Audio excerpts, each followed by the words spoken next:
नमस्कार भक्तजन। आध्यात्मिक कहानी की इस कड़ी में मैं आपको बताऊंगा कि महाभारत के युद्ध के बाद गांधारी और धृतराष्ट्र का क्या हुआ।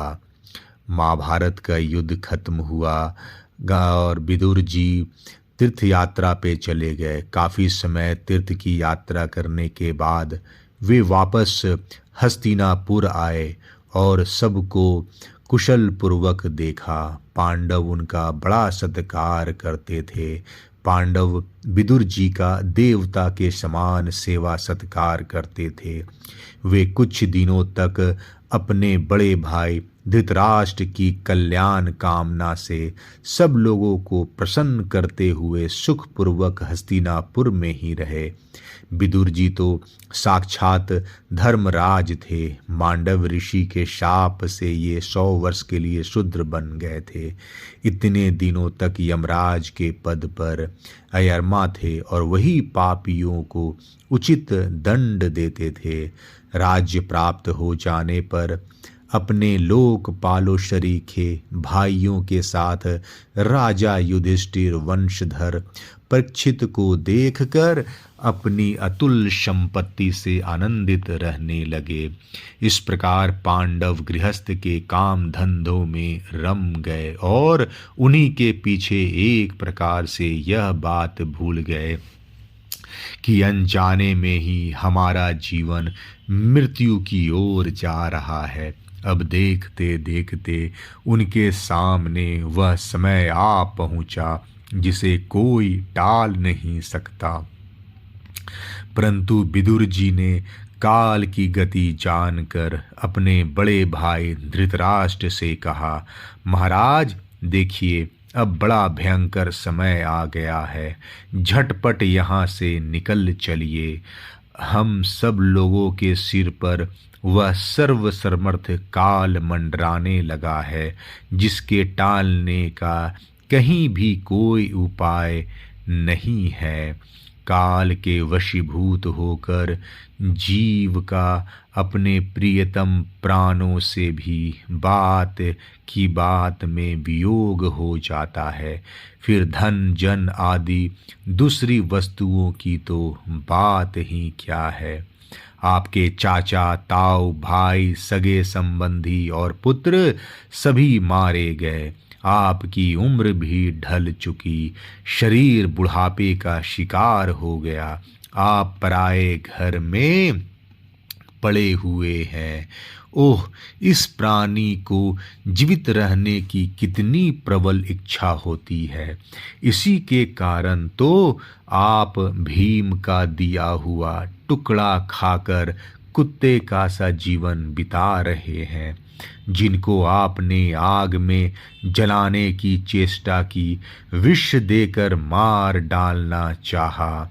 भरी सभा में जिनकी विवाहिता पत्नी को अपमानित किया, जिनकी भूमि और धन छीन लिए, उन्हीं के अन्न से पले हुए प्राणों को रखने में क्या गौरव है।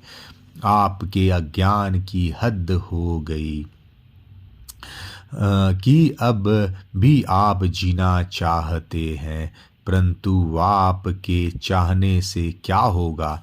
पुराने वस्त्र की तरह बुढ़ापे से गला हुआ आपका शरीर आपके न चाहने पर भी छिन्न हुआ जा रहा है।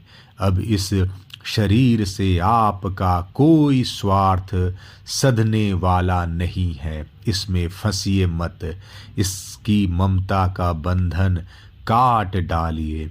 जो संसार के संबंधियों से अलग रहकर उनके अनजान में अपने शरीर का त्याग करता है, वही धीर कहा गया है।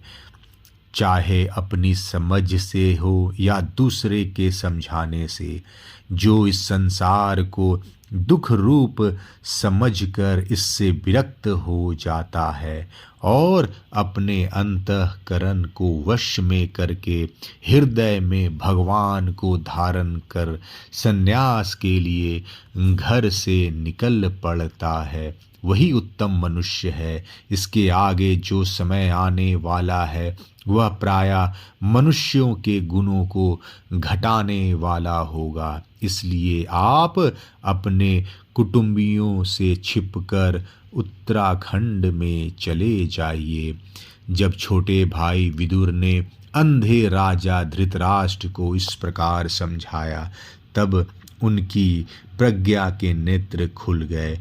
वे भाई बंधुओं के सुदृढ़ स्नेह पाशों को काटकर अपने छोटे भाई विदुर के दिखलाए हुए मार्ग से निकल पड़े। जब परम पतिव्रता सुबल नंदिनी गांधारी ने देखा कि मेरे पति देव तो उस हिमालय की यात्रा कर रहे हैं जो सन्यासियों को वैसा ही सुख देता है जैसे वीर पुरुषों को लड़ाई के मैदान में अपने शत्रु के द्वारा किए हुए न्यायोचित प्रहार से होता है, तब वे भी उनके पीछे पीछे चल पड़ी। अजात शत्रु युधिष्ठिर ने प्रातःकाल संध्या वंदन तथा अग्निहोत्र करके ब्राह्मणों को नमस्कार किया और उन्हें तिल, गौ, भूमि और स्वर्ण का दान किया। इसके बाद जब वे गुरुजनों की चरण वंदना के लिए राजमहल में गए तो तब उन्हें धृतराष्ट्र, विदुर और गांधारी के दर्शन नहीं हुए। युधिष्ठिर ने उद्विग्न चित्त होकर वहीं बैठे हुए संजय से पूछा, संजय, मेरे वे वृद्ध और नेत्रहीन पिता धृतराष्ट्र कहाँ हैं? पुत्र शोक से पीड़ित दुखिया माता गांधारी और मेरे परम हितैषी चाचा विदुर जी कहाँ चले गए? ताऊ जी अपने पुत्रों और बंधु बांधवों के मारे जाने से दुखी थे। मैं बड़ा मंद बुद्धि हूँ, कहीं मुझसे किसी अपराध की आशंका करके वे माता गांधारी सहित गंगा जी में तो नहीं कूद पड़े? जब हमारे पिता पांडु की मृत्यु हो गई थी और हम लोग नन्हे नन्हे बच्चे थे, तब इन्हीं दोनों चाचाओं ने बड़े बड़े दुखों से हमें बचाया था। वे हम पर बड़ा ही प्रेम रखते थे। हाय, वे यहाँ से कहाँ चले गए? सूत जी कहते हैं, संजय अपने स्वामी धृतराष्ट्र को न पाकर कृपा और स्नेह की विकलता से अत्यंत पीड़ित और विरहातुर हो रहे थे। वे युधिष्ठिर को कुछ उत्तर न दे सके। फिर धीरे धीरे बुद्धि के द्वारा उन्होंने अपने चित्त को स्थिर किया, हाथों से आँखों के आंसू पोंछे और अपने स्वामी धृतराष्ट्र के चरणों का स्मरण करते हुए युधिष्ठिर से कहा। संजय बोले, कुलनंदन, मुझे आपके दोनों चाचा और गांधारी के संकल्प का कुछ भी पता नहीं है। महाबाहो, मुझे तो उन महात्माओं ने ठग लिया। संजय इस प्रकार कह ही रहे थे कि तुमरू के साथ देवर्षि नारद जी वहां आ पहुँचे। महाराज युधिष्ठिर ने भाइयों सहित उठकर उन्हें प्रणाम किया और उनका सम्मान करते हुए बोले। युधिष्ठिर ने कहा, भगवन, मुझे अपने दोनों चाचाओं का पता नहीं लग रहा। न जाने वे दोनों और पुत्र शोक से व्याकुल तपस्विनी माता गांधारी यहाँ से कहाँ चले गए? भगवन, अपार समुद्र में कर्णधार के समान आप ही हमारे पारदर्शक हैं। तब भगवान के परम भक्त भगवन्मय देवर्षि नारद ने कहा, धर्मराज, तुम किसी के लिए शोक मत करो, क्योंकि यह सारा जगत ईश्वर के वश में है। सारे लोक और लोकपाल विवश होकर ईश्वर की ही आज्ञा का पालन कर रहे हैं। वही एक प्राणी को दूसरे से मिलाता है और वही उन्हें अलग करता है। जैसे बैल बड़ी रस्सी में बंधे और छोटी रस्सी से नथे रहकर अपने स्वामी का भार ढोते हैं, उसी प्रकार मनुष्य भी वर्णाश्रम आदि अनेक प्रकार के नामों से वेद रूप रस्सी में बंद कर ईश्वर की ही आज्ञा का अनुसरण करते हैं। जैसे संसार में खिलाड़ी की इच्छा से ही खिलौनों का संयोग और वियोग होता है, वैसे ही भगवान की इच्छा से ही मनुष्यों का मिलना बिछुड़ना होता है। तुम लोगों को जीव रूप से नित्य मानो या देह रूप से अनित्य, अथवा जड़ रूप से अनित्य और चेतन रूप से नित्य, अथवा शुद्ध ब्रह्म रूप में नित्य अनित्य कुछ भी न मानो। किसी भी अवस्था में मोह जन आसक्ति के अतिरिक्त वे शोक करने योग्य नहीं हैं। इसलिए धर्मराज, वे दीन दुखी चाचा चाची असहाय अवस्था में मेरे बिना कैसे रहेंगे। इस अज्ञान जन मन की विकलता को छोड़ दो। यह 5 भौतिक शरीर काल कर्म और गुणों के वश में है। अजगर के मुंह में पड़े हुए पुरुष के समान यह पराधीन शरीर दूसरों की रक्षा ही क्या कर सकता है। हाथ वालों के बिना हाथ वाले, 4 पैर वाले पशुओं के बिना पैर वाले, और उनमें भी बड़े जीवों के छोटे जीव आहार हैं। इस प्रकार एक जीव दूसरे जीव की जीवन का कारण हो रहा है। इन समस्त रूपों में जीवों के बाहर और भीतर वही एक स्वयं प्रकाश भगवान जो संपूर्ण आत्माओं के आत्मा है, माया के द्वारा अनेकों प्रकार से प्रकट हो रहे हैं। तुम केवल उन्हीं को देखो। महाराज, समस्त प्राणियों को जीवन दान देने वाले वे ही भगवान इस समय इस पृथ्वी पर देवद्रोहियों का नाश करने के लिए काल रूप से अवतीर्ण हुए हैं। अब वे देवताओं का कार्य पूरा कर चुके हैं।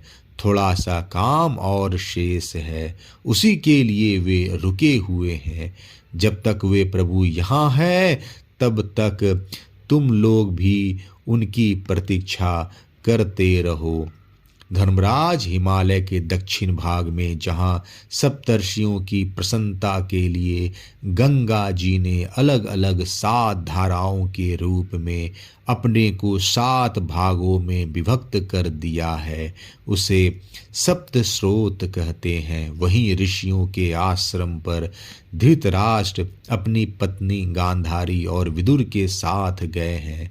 वहाँ वे त्रिकाल स्नान और विधि पूर्वक अग्निहोत्र करते हैं। अब उनके चित्त में किसी प्रकार की कामना नहीं है।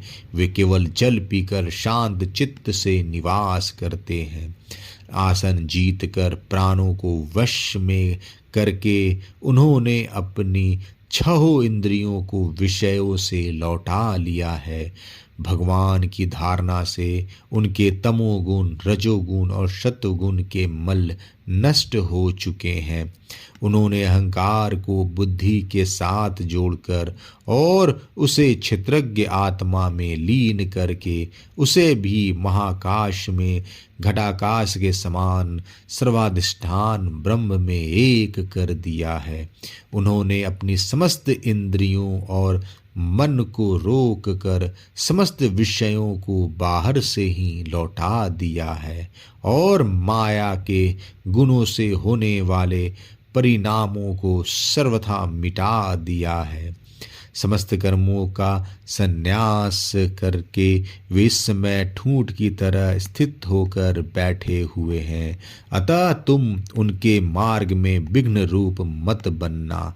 धर्मराज, आज से 5वें दिन वे अपने शरीर का परित्याग कर देंगे और वह जलकर भस्म हो जाएगा।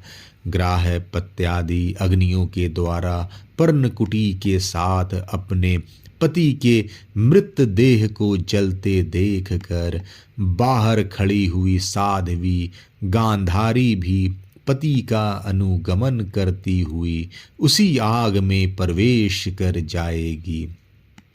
धर्मराज विदुर जी अपने भाई का आश्चर्यमय मोक्ष देखकर हर्षित और वियोग देखकर दुखित होते हुए वहां से तीर्थ सेवन के लिए चले जाएंगे। देवर्षि नारद यूं कहकर तुमरु के साथ स्वर्ग को चले गए। धर्मराज युधिष्ठिर ने उनके उपदेशों को हृदय में धारण करके शोक को त्याग दिया। जय श्री कृष्ण।